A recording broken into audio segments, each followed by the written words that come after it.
kutoka kwa ofisi imetokana na laana aliyefanya akiwa katika ofisi when he was given the responsibility to oversee drought mitigation last drought season.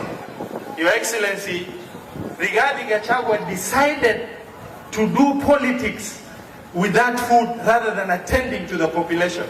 When people are starving, livestock were dying, yeye alikuwa anaita politicians kutoka other regions akiwaambia chukua gari 3 ya chakula, gari 4 ya chakula. Laana ya watu waliokuwa na njaa ndio walimtoa katika ofisi. Mimi nataka kukuambia your deputy president Professor Kindiki, and I'm here for the last 15 years in politics.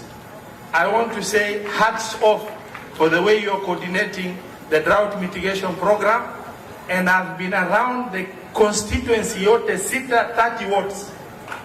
Msaada muliotoa is making a difference on the ground. Mimi nataka kusema wewe, Waziri Ruku pamoja na BS Ismail, tunawashukuru sana kwa dhati na Mungu awabariki kwa sababu munaelewa utu ya shida ya wafugaji ambao wanaumia zaidi. I'm sure the same can be said across the other sub-counties.